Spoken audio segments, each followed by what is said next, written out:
नमस्कार, मैं प्रशांत। The wire Hindi में आपका बहुत बहुत स्वागत है। मैं यहाँ दिल्ली के प्रेस क्लब में मौजूद हूँ, जहाँ फैक्ट फाइंडिंग कमेटी की पहलू खान को लेकर फैक्ट फाइंडिंग कमेटी बनाई गई थी, जिन्होंने आज एक रिपोर्ट पेश की है, जिसमें उन्होंने बताया किस तरीके से पुलिस ने बहुत सारे लैप्सेस किए हैं और वो जो आरोप 6 लोगों को वहाँ गिरफ्तार किया गया था, वो जो नामजद थे, उनको क्लीन चिट दे दी गई। और हमारे साथ आज तीस्ता सेतलवाद मौजूद है। हम तीस्ता से बात करेंगे। तीस्ता, इस रिपोर्ट के बारे में, आप जो कि यहाँ आई हैं और रिपोर्ट के बारे में आपने यहाँ काफ़ी बात किया, क्या कहना चाहेंगे इस रिपोर्ट के बारे में? नहीं, देखिए, ये जो गए 2.5-3 सालों में इस तरह के जो लिंचिंग के केसेस, हम तो गौ आतंकवाद के केस कहते हैं, जो हुए हैं देश भर में, उसमें एक पैटर्न मौजूद होता है। पहलू खान का केस हमने डिटेल में डॉक्यूमेंट किया है, आगे लेके अलीमुद्दीन का, मोहम्मद अखलाक का, हम सब इस तरह के रिपोर्ट पेश करेंगे। मकसद हमारा यही है कि ये गौ आतंकवाद के जो केसेस हैं उसको लेकर हमारे जो कानून व्यवस्था से जो संबंध रखने वाले संगठन हैं, वो साथ में आके परिवार को कानूनी मदद करे ताकि केस मर न जाए। क्लोजर रिपोर्ट इसी तरह फाइल किए जा रहे हैं, जैसे जनसंहार के गुजरात में केसेस फाइल किए गए थे, फिर भी वो केसेस को वापस जिंदा करने का काम अलग अलग ग्रुप्स ने किया। मैं मानती हूँ कि अगर हम उनका साथ दे परिवार का, तो इंसाफ मिल सकता है। तो दोबारा जांच हो और कोर्ट की निगरानी में जांच हो, ये हमारी मांग रहेगी। और हम एक कमेटी की स्थापना करेंगे जहाँ पे हम सब मौजूद रहेंगे, पूरे संगठन, ताकि हम सब साथ में मिलकर स्ट्रेटेजी बना करके ये केसेस लड़ सकें। क्योंकि इससे पहले भी वायर ने पहलू खान से भी काफ़ी बार बात की है, पहलू खान के बेटे से बात की है, बहुत सारे लोगों ने की है, सिर्फ वायर ने नहीं, इंडियन एक्सप्रेस ने की है, बाकी संगठन ने, सबरंग इंडिया ने भी की। सवाल नहीं है किसने बात की, सवाल है कानूनी स्तर पे आपको अलग तरह की लड़ाई लड़नी पड़ती है, जिसमें आपको कोर्ट में मौजूद रहना पड़ता है, परिवार के साथ मौजूद रहना पड़ता है, सबूत की जांच करना पड़ता है, और ये बड़ा लंबा काम है और कठिन काम है कि साथ में मिलकर हम करेंगे तो ही ये सफल बन सकता है। हमारा गुजरात का अनुभव ये हमके दिखाता है, 15-15 साल टिक के रहना आसान नहीं होता। एक आध स्टोरी लिख लेना आसान हो जाता है। सही बात है। बहुत बहुत धन्यवाद। कानूनी स्तर पे हमें लड़ना है। बहुत बहुत धन्यवाद तीस्ता हमसे बात करने के लिए। हमारे साथ जेएनयू के छात्र उमर खालिद मौजूद हैं। उमर ने भी इस विषय में आज यहाँ बातचीत की है।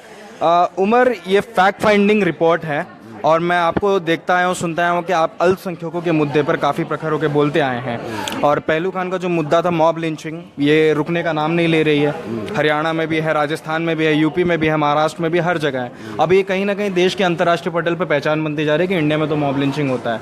आप बीफ खाने, अगर आप बीफ कैरी भी नहीं कर रहे हैं, सिर्फ शक भी हो जाए तो वो पीट देते हैं। तो किस तरीके का लोकतंत्र में हम रह रहे हैं? देखिए, पहली बात तो ये है कि ये ऐसा नहीं है कि ये अल्पसंख्यकों का मामला है, ये लोकतंत्र का मामला है, और ये लोकतंत्र पे ही हमला हम लोग, ये लोग स्पेसिफिकली टारगेट किए जा रहे हैं सरकार में। देखिए, लोकतंत्र में हमले में जो सबसे वल्नरेबल लोग हैं उन्हीं को ज्यादा टारगेट किया जा रहा है, चाहे वो दलित हो, आदिवासी हो, मुसलमान हो।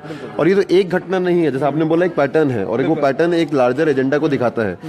और अगर आप देखें 3 साल में जब से सरकार आई है, पहले साल में इसने शुरू किया घर वापसी, अगले साल में शुरू किया लव जिहाद, फिर शुरू किया ये गौ रक्षा के नाम पे, और वो अलग अलग पोल पे जाती रहती है। लेकिन हाँ, अब ताजमहल और ये सब चीजें कर रहे हैं। एक चीज कांस्टेंट है, वो है सांप्रदायिक पोलराइजेशन बना के रखा जाए, एक तनाव बना के रखा जाए, और उसको कभी भी हिंसा के लेवल पे तब्दील कर दिया जाए। तो जब पहलू खान की मौत की बात करते हैं, अखलाक की मौत की बात करते हैं, जुनैद की मौत की बात करते हैं, कुछ लोग तो हैं जिन्होंने जाके मारा, लेकिन एक राजनीति हो रही है जो एक माहौल तैयार कर रही है जहाँ किसी को भी मारा जा सकता है, सिर्फ एक शक की बुनियाद पे, एक अफवाहों की बुनियाद पे। अगर आप अखलाक के लिंचिंग को भी देखें, दिन भर वहां अनाउंस होता है लाउड स्पीकर पे कि इसके घर में गाय का मांस रखा हुआ है, और वो दिन भर होता है, कोई इंटरवीन नहीं करता, और पूरा गांव जाके वहां जाके उसको लिंच कर देता है, कोई रोकता नहीं, कोई पुलिस नहीं आता, कोई वहां गांव वाला कोई कुछ नहीं बोलता। तो आप समझ सकते हैं कि कितनी भयानक स्थिति हो रही है कि खुलेआम अखलाक को दिन दहाड़े मारा गया, पहलू खान को चलते हुए हाईवे में मारा गया, जुनैद को चलती हुई ट्रेन में मारा गया। तो कुछ लोग तो मार रहे हैं, बाकी लोग चुपचाप बैठ के देख रहे हैं, कुछ लोग शय दे रहे हैं। ये बहुत खतरनाक स्थिति है। मैं देख रहा हूँ कि जैसे घटनाएं हो जा रही हैं, हम इसको एक बार मान भी लें कि ये घटना है कि एक इंसिडेंट की तरह से, लेकिन इस चीज़ को सेलिब्रेट किया जाता है प्रॉपर सोशल मीडिया पर कि ये तो अच्छा हुआ और मारेंगे हम। तो ये तो एक ट्रेंड बना रहा है ना कि अगली कल कोई सरकार बनेगी, उसको तो पता है कि आप बीफ के नाम पे मार भी देंगे तो कोई फर्क नहीं पड़ेगा। तो ये आगे आने वाली सरकारों को भी तो एक सिखा जाएगा कि हमने तो पिछली बार ये भी किया था, तो इंडिया के लोगों को इतना टॉलरेंस है कि हम उनको पीट भी दे तो वो सह लेते हैं। देखिए, यही तो बात है कि सबसे भयानक सिर्फ हिंसा नहीं, उससे ज्यादा कई ज्यादा भयानक ये हिंसा का नॉर्मलाइजेशन है कि कुछ समुदायों के खिलाफ हिंसा करी जा सकती है, बिकॉज ये वो डिजर्व करते हैं। अगर आप गुजरात दंगे को भी देखें, गुजरात दंगा सबसे इंटेंस था पहले 2 दिन, लेकिन वो 2 महीने तक अलग अलग लेवल पे किलिंग चलती रही। सबको पता था यहाँ हो रहा है, सब उन 2 दिन में भी सबको पता था यहाँ हो रहा है, लेकिन लोग दूसरी तरफ नहीं देख रहे, लोग खुश हो रहे हैं, सेलिब्रेट कर रहे हैं। और वो आप खुलेआम अब देखते हैं नेशनल लेवल पे हो रहा है। गौरी लंकेश को मारा गया तो खुलेआम लोग ट्वीट लिख रहे हैं, और वैसे लोग ट्वीट लिख रहे हैं जिनको प्रधानमंत्री फॉलो करते हैं कि कोई मरा है, और उसके बाद लोग हंस रहे हैं, रो रहे हैं। और मतलब मैं उस ट्वीट को रिप्रोड्यूस नहीं करना था, हम सब जानते हैं वो क्या ट्वीट था और किस तरीके से एक माहौल बनाया जा रहा है। इस माहौल को समझना है और इस बात को समझना है कि ये माहौल इसलिए बनाया जा रहा है कि कुछ सवालों पे बात नहीं करी जाए। सांप्रदायिक दंगे, सांप्रदायिक तनाव इसलिए फैलाया जा रहा है कि जो रोजमर्रा के लोगों के सवाल हैं उन सवालों पे लोग पहुंचे ही ना। अगर आप देखें पिछले 10-20 साल में भाजपा का एवोल्यूशन, एक समय था 90s में जब हम लोग बड़े हो रहे थे, बहुत छोटे थे, बोलते थे अडवाणी एक्सट्रीम फेस है, वाजपेयी मॉडरेट फेस है। 10 साल बाद हुआ कि मोदी एक्सट्रीम फेस है, अडवाणी मॉडरेट फेस है। फिर हुआ कि योगी एक्सट्रीम फेज है, मोदी मॉडरेट फेज है। अब तो ऐसी स्थिति आ गई है कि संगीत सोम लग रहा है कि एक्सट्रीम फेज है और योगी भी मॉडरेट फेज है। तो ये बहुत ही खतरनाक है और हमारी सांप्रदायिक दंगे, सांप्रदायिक तनाव, सांप्रदायिक विचारधारा को इस तरीके का प्रमोशन खुलेआम दिया जा रहा है और लोगों को रोजमर्रा की जिंदगी के इशू से भटकाया जा रहा है। हम इन दोनों चीजों को समझना पड़ेगा। ये समझना पड़ेगा कि जो अंग्रेजों का रूल था वो यही था कि बांटो और लूटो। ये जो अंग्रेजों के शागिर्द थे, जो अंग्रेजों की चापलूसी करते थे, आज वो 70 साल बाद अंग्रेजों के जाने के बाद वही देश में कर रहे हैं और इन लोगों को बाहर करना है। देश में सही में लोकतंत्र की लड़ाई है, इस देश को बचाने की लड़ाई है। बिल्कुल, बहुत बहुत धन्यवाद उमर हमसे बात करने का। इस फैक्ट फाइंडिंग कमेटी की रिपोर्ट में हमारे साथ पहलू खान के बेटे भी हैं, हम उनसे भी बात करेंगे। आप अपना नाम बता सकते हैं? इरशाद, आप यहाँ फैक्ट फाइंडिंग कमेटी की जो रिपोर्ट पेश की गई है इसमें आए आज। आपने काफ़ी कुछ बोला, मैं यहाँ बैठा हुआ था और सुन रहा था। आपने किस तरह से बताया कि राजस्थान की सरकार में आपको बिल्कुल भी विश्वास नहीं है, और क्योंकि वहाँ के जो मैं आपको बता दूँ, इरशाद ने बताया कि वहाँ के जो होम मिनिस्टर हैं गुलाब चंद कटारिया, उन्होंने कहा ऐसी घटना वहाँ हुई ही नहीं है। यानी कि गलती पर सुधार करने के बदले उसको एग्जिस्ट ही नहीं करता, इस तरीके का तर्क उन्होंने दिया है। अभी तक आपकी जो लड़ाई है अपने पिता को इंसाफ दिलाने की, कानूनी तौर पर आप बता रहे थे कि 52,000 रुपये आपसे वकील ने लिया, वो वाली घटना हमारे दर्शकों को बता सकते हैं? जी, 52,000 रुपया मैंने जयपुर हाई कोर्ट में दिए थे जो एक लोग सरेआम लाठी लेकर मार रहा था और उसके लिए बेल मिल रही थी। तो मैंने 52,000 रुपया वहाँ पे दिए थे कि उसने कही थी कि मैं इसकी बेल नहीं होने दूंगा। वो 6 लोगों के लिए जिन लोग नामजद थे? नहीं, वो 6 लोग तो कभी पकड़े ही नहीं गए। जो लोग पकड़े पड़े हैं उनमें से जो एक लाठी लेकर सरेआम वीडियो में मार रहा है, उसको वो जज कहता है कि ये छुड़ा रहा। अच्छा, इसीलिए मैंने उसको लिए बोला कि भाई इस लोग के लिए जमानत मिलनी नहीं चाहिए। उसने कही मैं 52,000 रुपये लूंगा, इसकी बेल रोक दूंगा।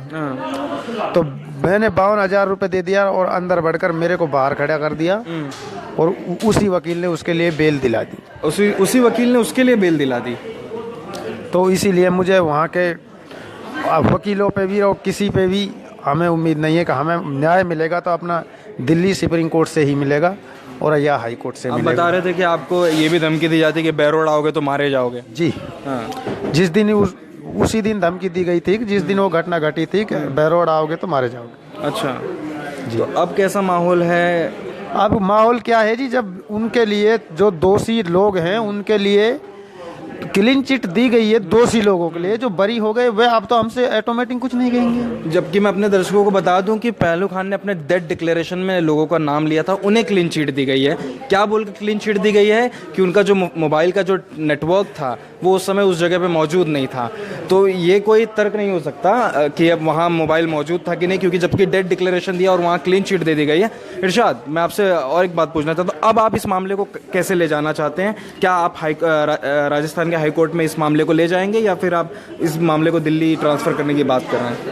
अब हमारे साथ काफ़ी सारी संस्थाएं लगी हुई हैं और हम जैसी हमारे सब संस्थाएं जिस मशवरे से काम करेंगी तो उसी जैसे संस्था करेंगी तो ऐसे ही हम करेंगे।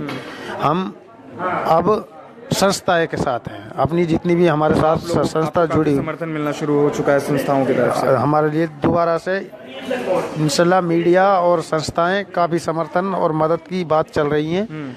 तो ये केस दोबारा से हमारी संस्थाएं लड़ेंगी तो हम उनके साथ रहेंगे। बहुत बहुत धन्यवाद इरशाद हमसे बात करने का।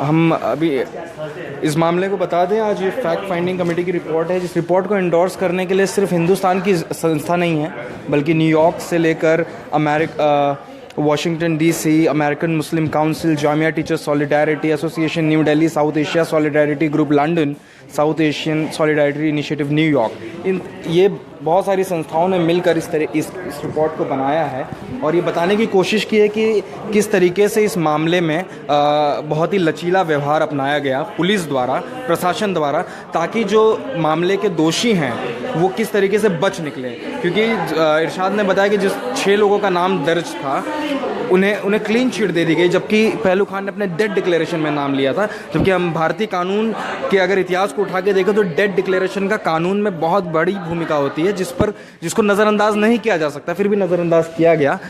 हम और भी लोगों से बात करने की कोशिश करते हैं। सॉरी मैं आपका नाम जान सकता हूँ? मैं आपका नाम जान सकता हूँ? मेरा नाम अजित शाही है। अजीत जी, इस रिपोर्ट के बारे में आप हमारे दर्शकों को थोड़ा सा बता सकते हैं, समराइज करके? जी ज़रूर। देखिए, रिपोर्ट ये है साहब कि 1 अप्रैल 2017 को पहलू खान अपने बच्चों के साथ मवेशी खरीद के राजस्थान से हरियाणा अपने गांव में आ रहे थे। रास्ते में एक जगह पड़ती है बहरोड़, जो तहसील है अलवर डिस्ट्रिक्ट की। वहाँ पर गौरक्षकों ने शाम को 6:30-7 बजे इन पर हमला करके की मार पिटाई की, जिसके बाद अस्पताल में भर्ती हुए। 2 दिन बाद अस्पताल में इनका इंतकाल हो गया। अब सवाल ये है कि इन्होंने मरने से पहले 6 लोगों का नाम लिया था, पुलिस ने उनको गिरफ्तार नहीं किया और 4-5 महीने बाद कह दिया कि ये सारे के सारे लोग जो हैं ये घटनास्थल पर मौजूद ही नहीं थे। अच्छा। अरे भाई, आपने कैसे फैसला कर दिया घटनास्थल पर मौजूद नहीं थे ये? अगर इनके पास कोई एलिबाई है तो वो आप इनको अरेस्ट कीजिए, कोर्ट में जाएंगे, कोर्ट में ये अपनी बहस करें जाकर। ये पुलिस ने FIR से ही इस केस को कमजोर करने की और खराब करने की कोशिश शुरू कर दी इन्होंने। जैसे पुलिस ने FIR में लिखा जी हमको सूचना मिली सुबह 3:54 पर। अच्छा। और पता चला कि उसी FIR में उन्होंने लिखा है कि रात को 12 बजे हमने पहलू का बयान ले लिया। तो सूचना बाद में मिली और बयान पहले ले लिया, ये कैसे हो सकता है? और घटनास्थल 2 किलोमीटर दूर था पुलिस स्टेशन से। घटनास्थल 2 किलोमीटर दूर है, आपको 9 घंटे बाद सूचना मिल रही है, आप कैसे पुलिस वाले हैं आप? तो ये कोशिश, अब जैसे पहलू ने 6 लोगों का नाम लिया। FIR में कॉलम होता है एक जिसमें लिखते हैं अभियुक्त के नाम। पूरे हिंदुस्तान का जो FIR है उसमें कॉलम होता है जिसमें आप लिखते हैं नेम ऑफ द अक्यूज्ड। तो अगर जब नहीं पता हो तो उसमें लिख देते हैं अज्ञात, ठीक है ना? पहलू खान के स्टेटमेंट में 6 लोगों के नाम है। वो स्टेटमेंट उन्होंने FIR में लिखा है, उसमें 6 लोगों के नाम है, लेकिन कॉलम में एक भी नाम नहीं लिखा। क्यों नहीं लिखा आपने कॉलम में एक भी नाम? अच्छा, आप पहलू खान का आप स्टेटमेंट लेकर आए हैं, पहलू खान कंप्लेनेंट होना चाहिए था, तो जो SHO है पुलिस स्टेशन का वो कंप्लेनेंट बना हुआ है उसमें। अच्छा। रमेश सिंह सिनवार, वो कैसे कंप्लेनेंट हो गया? वो समझ रहे हैं? उनके बेटे भी वहाँ मौजूद थे। अरे पहलू खान खुद का स्टेटमेंट है आपके पास, वो स्टेटमेंट आप FIR में लगा रहे हैं, पर आप उसको कंप्लेनेंट नहीं मान रहे। कंप्लेनेंट आप उसको मान रहे हैं, किसको? SHO को, पुलिस स्टेशन के। SHO कैसे कंप्लेनेंट हो गया इस केस में? और SHO तो खुद कह रहा है कि मैं तो था नहीं वहां पे। पुलिस तो ये दावा कर रही है कि हमको तो 9 घंटे बाद पता चला घटना हुई है। तो आपको 9 घंटे बाद पता चला और आप कंप्लेनेंट हो गए, और जो विक्टिम है जिसने आपको बयान दिया है वो कंप्लेनेंट नहीं है। तो ऐसी तमाम चीजें, मेडिकल जो पोस्टमार्टम हुआ, मेडिकल बोर्ड सरकारी डॉक्टरों ने, उन्होंने बताया कि जी इसकी तो चोट लगने से मौत हुई है। अच्छा। और जहां पे जिस अस्पताल में उसको भर्ती कराया था, कैलाश हॉस्पिटल में, वहां के डॉक्टरों से पुलिस बयान ले लेके अपने साथ लगा रही चार्जशीट में। वो कह रहे हैं जी हाँ ये आया था, हाँ इसकी नाक से खून बह रहा था, हाँ इसकी पसलियां टूट गई थी, हाँ इसे सांस नहीं ले पा रहा था, हाँ इसको ऑक्सीजन लाने के लिए, लेकिन एकदम ठीक था। ये इसका कैलाश हॉस्पिटल, ये महेश शर्मा का कैलाश हॉस्पिटल है, जो मंत्री है सब बीजेपी वाले। ये सिर्फ केंद्रीय मंत्री नहीं है। इनकी अपनी वेबसाइट पे जाइए, उस पे लिखा है ये 14 साल की उम्र से राष्ट्रीय स्वयंसेवक संघ में है, और ये वो केंद्रीय मंत्री हैं जो मोहम्मद अखलाक के मरने पे दादरी गए थे और अपने आप इन्होंने खड़े खड़े क्लीन चिट दे दिया था हमलावरों को। आरोपी को उन्होंने तिरंगे से भी, न केवल तिरंगे से लपेटवाया था जो जिसकी मौत हो गई थी, बल्कि उसके परिवार को इन्होंने, जब अखिलेश यादव की सरकार थी तो 25 लाख रुपए उसको मुआवजा दिलवाया उसके परिवार को। तो गौ रक्षकों के प्रति इनकी हमदर्दी जो जाहिर है महेश शर्मा की। मैं ये नहीं कह रहा हूं कि कोई लिंक है कि उन्होंने डॉक्टरों पे कोई प्रेशर बनाया है, लेकिन ये भाई सवाल ये उठता है, एक तरफ सरकारी डॉक्टर है जो पोस्टमार्टम कर रहा है, अब पोस्टमार्टम वाला बताएगा कि इंसान कैसे मरा, कि जिस डॉक्टर ने ट्रीटमेंट किया वो बताएगा इंसान कैसे मरा। तो ये सारी बातें हैं जिसको सब साफ एक साथ उठाकर देखते हैं तो आपको समझ में आता है इस केस को जानबूझकर कमजोर बनाया जा रहा है। अब इस मामले को कैसे आगे ले जा रहे हैं न्यायालय, क्योंकि जो कुछ होना है न्यायालय से होना। देखिए, सबसे पहली बात तो हमको ये समझना समझना है कि हम कुछ भी जो सिविल सोसाइटी कोई भी काम कर सकती है वो परिवार को सपोर्ट कर सकती है, और परिवार का आगे रहना बहुत ज़रूरी है। परिवार में आज आपने देखा उनके बेटे, उनकी माँ, उनके पहलू के बेटे, पहलू की धर्मपत्नी और पहलू के चाचा, भतीजे, सब लोग आए थे आज जो है। ये लोग, इनके अंदर हिम्मत है, ये लड़ने को तैयार हैं। हम लोग क्या कर रहे हैं कि आने वाले दिनों में हम लोग एक रणनीति तैयार कर रहे हैं जिसमें हम इनको लीगल सपोर्ट प्रोवाइड करेंगे, जिसमें हम वकील करके कानून के नए पेच, दांव पेच निकाल के तीस्ता सतलवाज, जिनका बहुत अच्छा, बहुत नायाब एक्सपीरियंस है गुजरात के केसेस में, उन्होंने कोई 170 लोगों की सज़ा करवाई है ना गुजरात के करीब 8-9 केसेस में, जो कि केसेस जो है वरना कि वो लोग छूट जाते। तो अब हम लोग इस केस में एंट्री करेंगे, ऐसा हम लोगों ने सोचा है। पर हमारी एंट्री सिर्फ सपोर्ट के लेवल पर होगी, क्योंकि ये केस परिवार लड़ रहा है और हमारा हक बनता है और हमारा फर्ज भी बनता है कि हम उनके परिवार को सपोर्ट करें। बहुत बहुत धन्यवाद हमसे बात करने के लिए। ये थे हमारे साथ फैक्ट फाइंडिंग कमेटी के सदस्य। जिस तरीके से घटनाएं हो रही हैं और एक भीड़ एक इंसान को पकड़ती है और उसे सड़कों पर पीट पीट के मार देती है, क्योंकि उसे लगता है कि इस देश में ना कानून है, ना संविधान है, ना पुलिस है, और इस तरीके से फैसले सड़कों पर कर दिए जाएंगे जो कि लोकतंत्र के लिए बेहद ही खतरनाक है, और ये हमारे लोकतंत्र को एकदम लंगड़ा बना देगा और इस तरह की घटनाएं आम होने लग जाएंगी। इसके लिए मुझे लगता है कि मैं रिक्वेस्ट भी करूंगा सरकार से कि ये जो लोग हैं, ये लोग बेरोज़गार हैं, ये गौरक्षक लोग, ये लोग बेरोज़गार हैं, इन्हें नौकरी दीजिए ताकि ये लोग इस तरीके का काम करना छोड़ दें और इस तरह हमारे लोगों को पीटना छोड़ दें जो लोग बेगुनाह हैं, क्योंकि जो कोई अपराधी है उसे सज़ा देने का अधिकार सिर्फ कानून को है। इस तरीके से अगर कोई भीड़ कल जाके किसी का फैसला करने लग जाए तो कल उसके जद में आप खुद भी आ सकते हैं। वायर से जुड़ने के लिए बहुत बहुत धन्यवाद। मैं प्रशांत, नमस्कार।